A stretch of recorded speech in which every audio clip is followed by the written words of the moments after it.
学分啊，我大概会用前半段，主要是讲老年人跟性之间的一些议题哦，这是一个比较特别的议题，我们可以继续做一些讨论。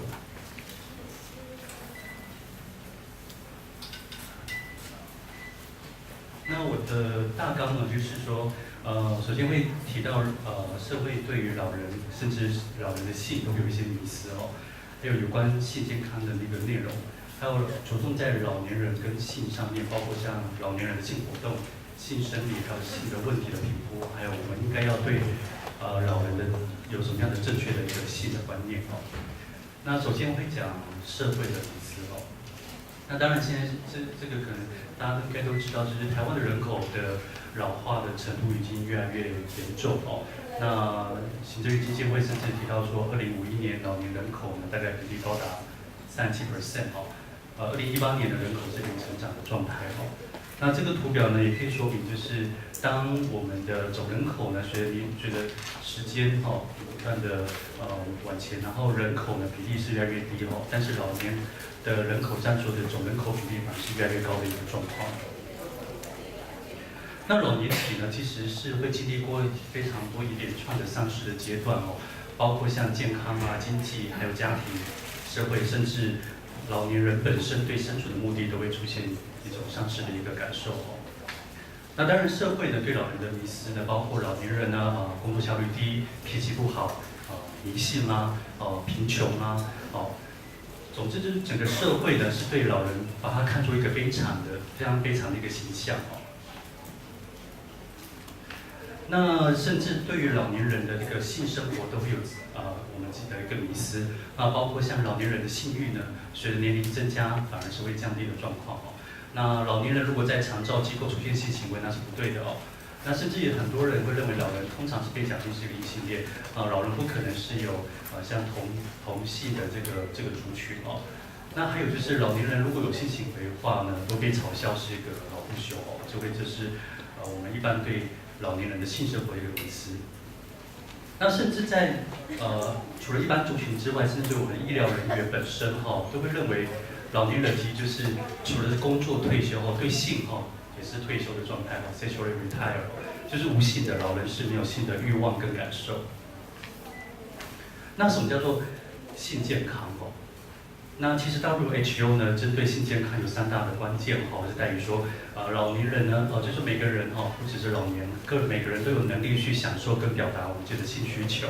能够控制性的欲望，然后甚至呢能够免于性的疾病跟障碍，甚至能够自由的一个做生育的行为那其实今天的主题是性 sexuality 跟老人那 sexuality 跟 sex 有什么不一样的地方那 WHO 针对 sexuality 它提供一个定义，它是一个非常广泛的一个内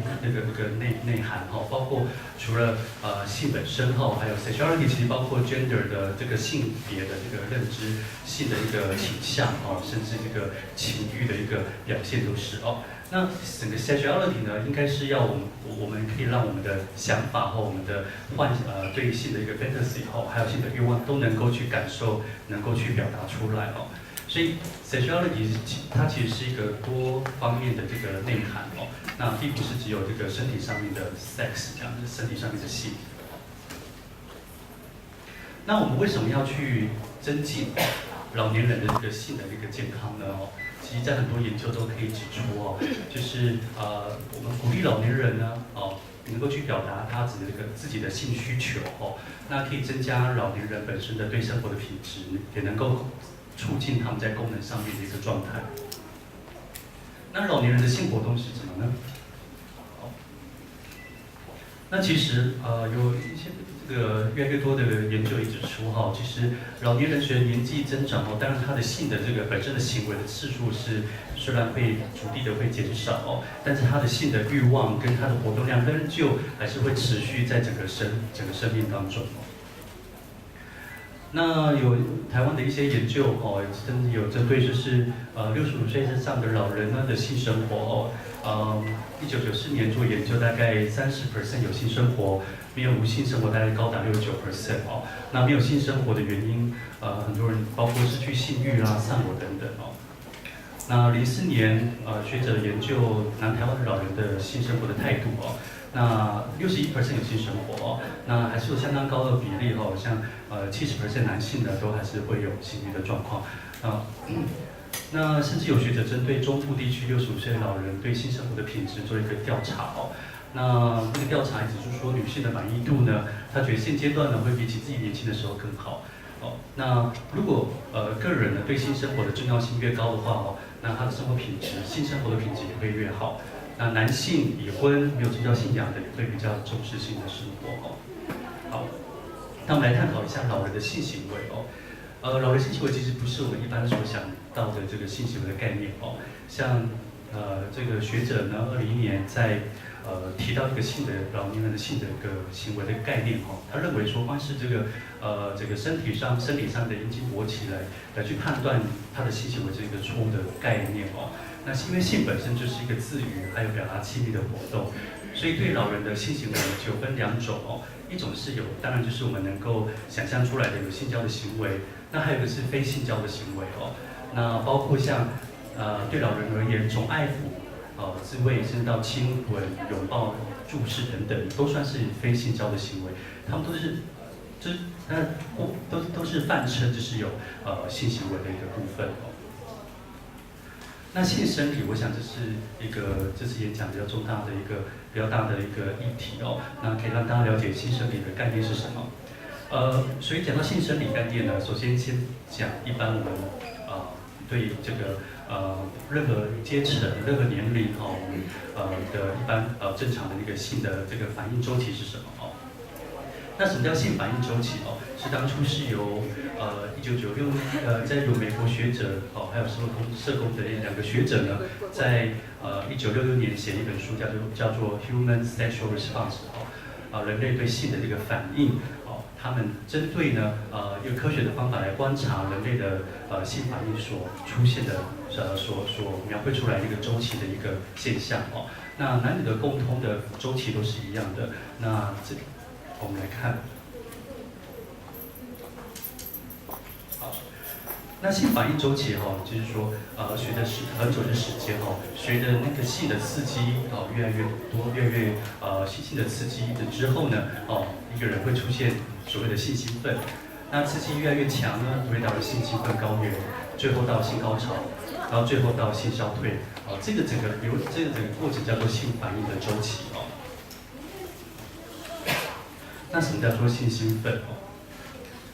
兴奋就是一些各种的感官的刺激包括视觉、触觉、嗅觉，甚至幻想都是那这个时候身体的反应的表现呢，就会出现血管收缩、肌力张力增强、呼吸、心跳都会升高的状况不过这个性兴奋期呢，也会因为有些事情我们分散了我们的性刺激，然后就会中断或结束就没有办法达到整个周期的一个循环。那对男性而言呢，当然性兴奋期就是有刺激之后会出现阴茎勃起的状况。女性的话呢，就会女性比较特别，是受到抚摸跟刺激，就会出现骨盆腔充血、阴道血管扩张的这个整个状态那然后如果刺激越强，就会到了性兴奋高原。那性兴奋高原是什么呢？就是当刺激不断持续之后呢，主要是生理上面的血液大量进入男女两性的性器官当中就会出现一些快感的感受。那男性的话呢，甚至阴囊会上体会接近到会阴的位置，准备射精那女性呢，就是在性刺激越来越强呢，乳房跟阴唇会更加肿胀就会出现不一样的生理的变化。那最后，当性刺激不断持续，就会到了性高潮。那性刺激达到最高峰的时候呢，那血管充血肌肉呈现相当紧张的状态，在一个非常短的时间呢，我们会出现一个自主的反应，这时候会达到一个最大的一个快感男性的高潮期就是大概就是射精射精之后就是性高潮的结束。那女性高潮呢，就会出现女性呢就会是由阴蒂不断的受到刺激那就会出现性的高潮。性高潮之后，接下来就到了性消退期当然，性消退期就是等到血管整个血液呢离开生殖器附近哦，整个生殖器官都会恢复原来的一个位置哦。好，那当然这个比较特别的地方是在性高潮期跟到性消退期这段期间呢，男性会有一个叫做不反应期。男性会出现不反应期，所以当男性到高潮到性消退这段期间，如果再给予一个性的刺激的话，男性就不会再恢复性高潮的状态。可是女性呢就不会有不反应期，所以女性达到性高潮之后，如果再给予性的刺激，它会还是出现一个性的高潮的一个状态哦，只是男女不同的地方。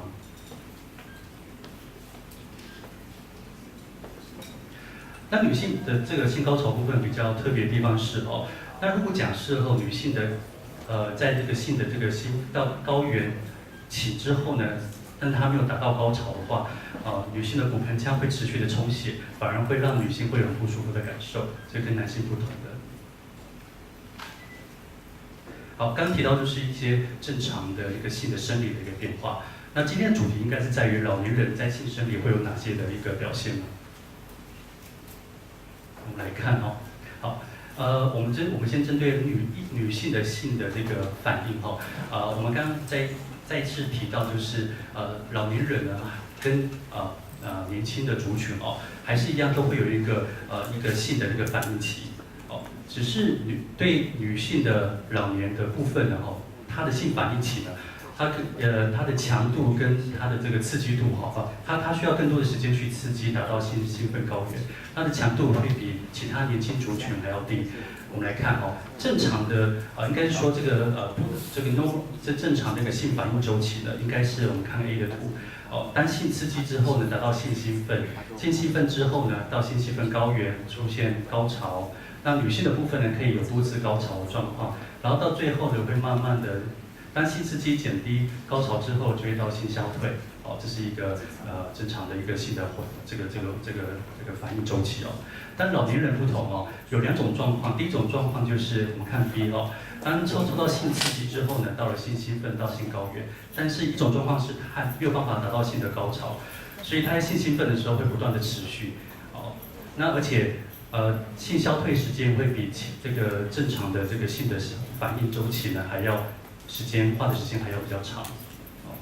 这是一种状况。还有一种状况就是，当我们看11号，当性兴奋持续到一段期间之后呢，它会快速的达到性的高潮，但是快速的去又快速的离开哦，到性高潮之后立刻降到性的消退，哦，这是老年人在性的这个反应周期比较不一样的地方，在异性的部分。现在越来越多研究哈，针对异性的对女性的这个性反应周期有不同的一个看法。那当然，我们刚刚也提到，就是说哈，一般我们所认知的就是女性当有一些性的欲望、性的刺激，达到性的高潮，到性的消退，这是我们所知道的这个性的一个循环。可是现在越来越多不同的一个看法哦，他们认为女性呢其实是需要更多的一个亲密的一个接触、亲密的一个需求哦，然后才会出现了我们认为的性的这个反应哦。那反应之后呢，个案女性就会比较会有一个对亲密的这种感受，还有就是爱恋的这个感受哦，然后才到了性的满足。那这对女性不同的地方是在于说，我们认为的性的反应应该是要达到高潮的部分，可是对女性而言呢，性的反应呢，性的满足呢，除了高潮之外，其实没有达到高潮也可以达到性的这个满足感，哦，这是现在的理论当中比较特别的地方哦。那当然，女性的这个性的这个异常哦 ，dysfunction 哦，有非常多，就是任何都会出现在任何的我们刚才提到的性的那个反应的每个期间哦，包括从欲望上面性的这个刺激哦有异常，包括还有就是这个持续的一个性的刺激有问题哦，或是它无法达到高潮出现状况，或是阴道痉挛，或是性交疼痛等等哦。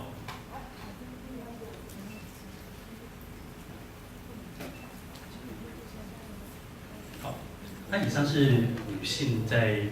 老年的女性的这个性的反应哦。我们来看男性，好，对男性而言，可以看到蓝色的地方是年轻小40岁男性，黑色的这个是大约50岁男性的性的反应。同样就是老化的男性呢，还是有一个完整的性的这个周期哦。不过不同的地方在于说，男性会比年轻就是大于50岁男性呢，会比年轻男性比较会多一点时间需要性的刺激哦，性的高原呢也会比年轻男性还要低哦，那甚至性的高潮的程度强度也会比较低哦，也是快速的达到一个那个性的这个消退期哦。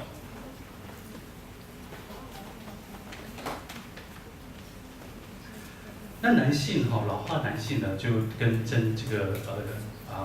就会有在性上面就会有所不同的地方，是在于说像男性的这个早上的勃起的程度呢就会比较低了哦，还有就是这个在勃起的这个强度呢也会比较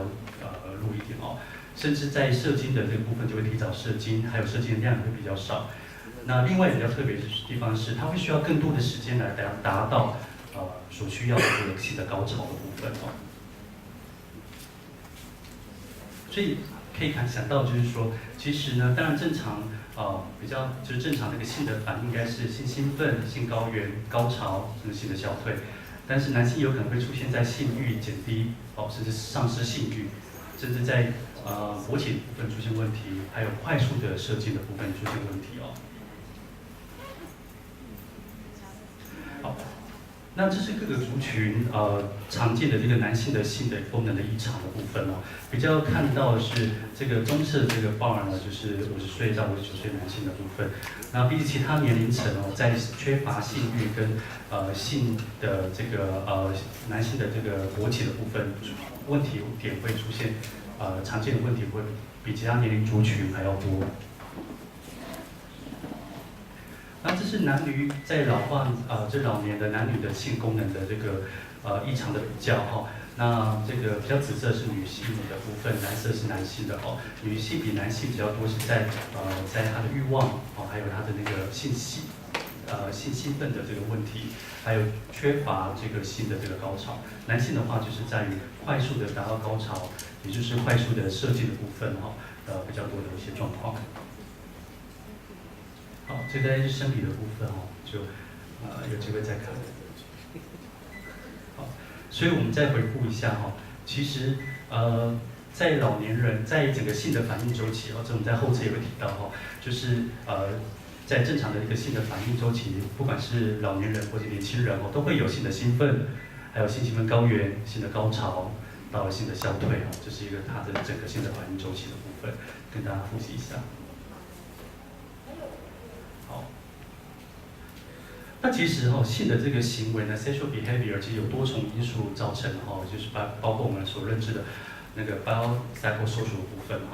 psychosocial 我跟你讲到性部分那 biological 更为复杂啦包括像自主神经的部分，那内分泌失调，那甚至要提出的就是说，在认知行为的部分呢我们的认知、动机跟情绪都会影响到我们对就是人对 sexual 的性的这个刺激都会影响，然后甚至会影响到之后的一个性的行为表现。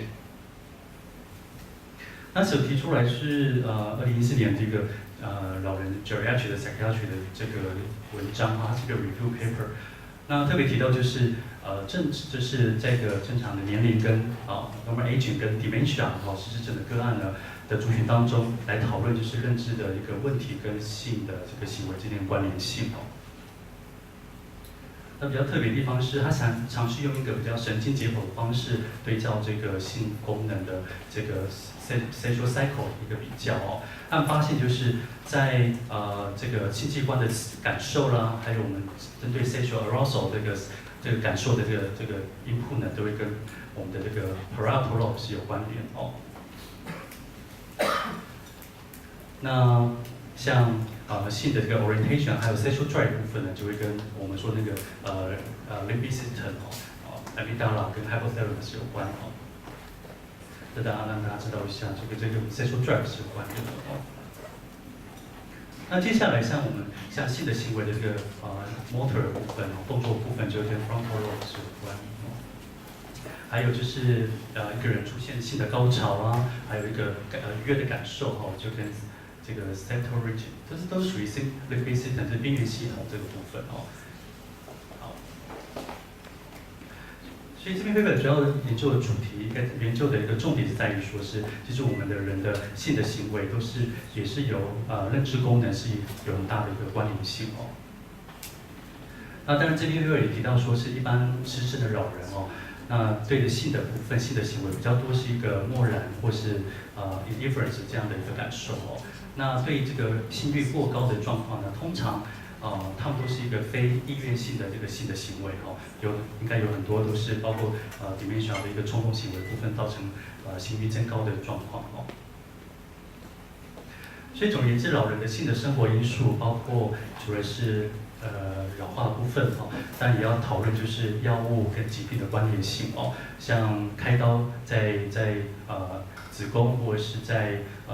那个射护腺开过刀啦，或是他有痰尿病啊等等哦，都会影响到性的生活。那还有社会性的因素也是非常多。那老年人比较常见的可能是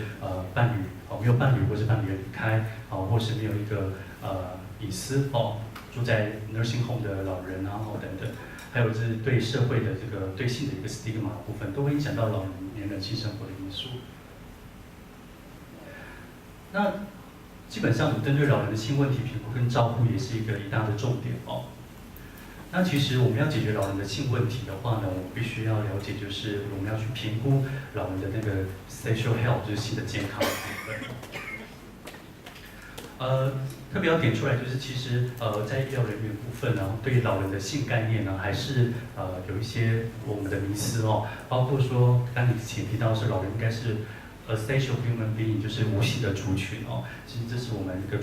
我们过去对老人的概念，这个比较迷思的概念。那甚至还会也认为医疗人员跟老人提性的概念的时候，本身这个议题就会让人会有不舒服的感受。还有就是我们没有接受大部分是没有接受过适当的老人的性健康相关议题的教育哦。还有就是在评估身体对老人的身体评估当中呢，性健康的问题往往经常会被忽略哦。所以当我们去评估老人的性的问题的时候，我们肯定要先问我们自己本身哦。几个问题，包括像你会认为你的性生活是否能够持续到年老哦？还有你会能够接受你的祖父母呢或是父母能持续有性生活吗？还有你会认为丧偶或再婚者也会一样可享有性生活吗？还有你认为性呢是否只局限在性交？是不是可以用其他的方式也可以满足，包括爱抚、亲吻等等你能够跟其他人讨论老人的性生活，还有性的处置吗？还有就是认为慢性病的老人是否可以享有性生活所以在我们评估老人之前，我们先问问看自己这几个问题那另外就是我们评估老人的性的问题的时候，应该要特别注意几些部分这个就是当然是一个是适当的机会跟老人谈那甚至最重要就是对于这个性的议题本身老人的表达都会有一些隐含的一些表现所以我们要去仔细，甚至以我们的职业的这个敏感度去聆听，甚至去找出他的那个 unspoken language 的部分那另外就是环境需要一个隐秘安静的，让老人会有一个比较安全感的环境是最为重要的。那比较注意的是说，谈到性的议题本身呢，当然我们必须要以庄重、关怀、支持的态度去面对那刚提到就是我们照顾人员呢，不能用自己的这个性的这个态度来去左右老人对性议题的一个内容的一个回答。还有就是对性的部分呢，不能用频率高低或是性器官的大小来评断这个老人的性生活是否足够或正常我们刚才之前提到，老人的性生活除了有分两种，一个是性交行为跟非性交行为其实非性交行为其实也是占很大的一个部分但是同样都可以满足老人对性的一个满意。但性问题内容非常多除了老人本身的这个职业、宗教、教育背景之外还有他本身的疾病史还有药物史那另外就是老人本身对这个性的认知、性的态度，还有最重要是性别的角色跟概念，到性生活时也要做一些进一步的这个评估跟了解。那另外就是性困扰的问题，我们可以用性功能的评量量表对男性的部分像针对性欲啦、性满意次数跟阴茎勃起的部分做一些量表的评估。那在照护上面哦，也是一个大的重点哦。除了对老人有一个性教育之外哦，我们可以鼓励老人出席有一个教导的一个代偿性的活动哦，就是说以性满足不是只靠性交哦，可以用拥抱、亲吻、爱抚等等方式来去满足哦。那性的安全的部分也是很重要哦。那这个包括伴侣的选择哦，以防有那个性的传染的疾病哦，还有避免性骚扰部分。那性骚扰部分包括像个案如果有一个不受欢迎的那个给你言语或行为的性意图，都是需要去避免跟教育的部分。那最后一个是老人，我们如何对老人有一个正确的一个性的观念哦？这多一点哦，对老人性的观念多一点卫教哦，包括像让主动的哦，希望那个老人可以维持这个性的生活的主动性哦。还有是重情哦，不重欲哦，最重要是情感上面的一个交流。那对于性的生活部分呢，不要认为是一个常规哦，鼓励他们力求变化啊，包括时间跟气氛的一些改变哦。那还有这个保持浪漫哦，那做配偶所喜欢的一起做的事情，好保持乐观，还有利用身体的接触等等。那另外就是性的多样化也是很重要，就不断强调哦。那包括拥抱、亲吻、爱抚都是。还有就是多一点的社会化哦，多参加参加一些跟人接触的活动的部分。那总而言之，就是其实谈到性的这个部分呢，其实也是对任何人都是一个比较敏感的一个议题哦。但是要去面对、去正视是很重要的哦。因为性的需求跟性的满意，其实相当非常主观的这个感受哦。那不过呢，我们医疗人员呢对性的态度跟认知呢，会影响到老人对性的这个表达跟想法哦。那老年人的性的障碍呢，是需要一个多重的一个介入哦。我们利用 biopsychosocial 的角度来去介入哦。那其实对老人而言呢，无性生活也是选择的之一哦。那正是老年人的性的需求跟性生活哦，老年人才有机会享受生命晚期的性哦。这几个内容都是从1989年这个学者所写的一本书叫《Human Sexuality 跟 This Problem》就提出来，在那么长的时间，那么就早期的时间就可以提出哈。不过对于现在大家对于这个性的这个议题的部分，进步的幅度还是有限哦。好，那以上哦，这是我对老人的性的这个演讲的一些内容。好，不知道大家有没有什么？先讲吗？还是？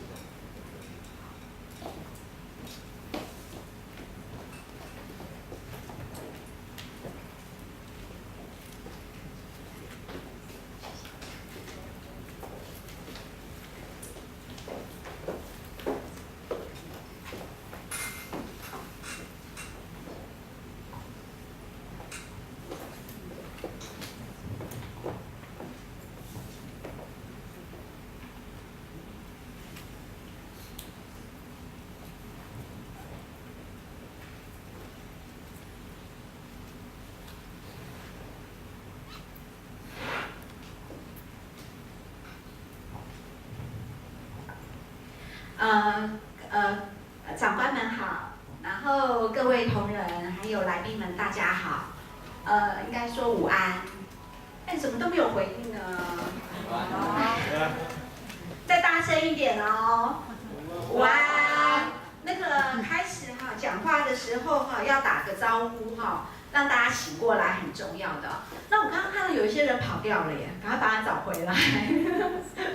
OK。那我在想呢，因为我们这次是一个高龄性别的讲座，我们呢在精神医疗机构最重要的就是 teamwork 啊，所以我们这次的讲座很不一样的是，我们这次就是有一个 teamwork， 所以前面的部分田医师他负责了一个 biological 的部分，那我今天呢比较偏重于 psychosocial 的部分呢。但是我这个 social 的部分有点捞过界了，下次我们要3个人上台，好，就是医师、心理师跟社工师，也许护理也可以讲那个其他医疗照护的部分，这就是我们精神科的团队啊。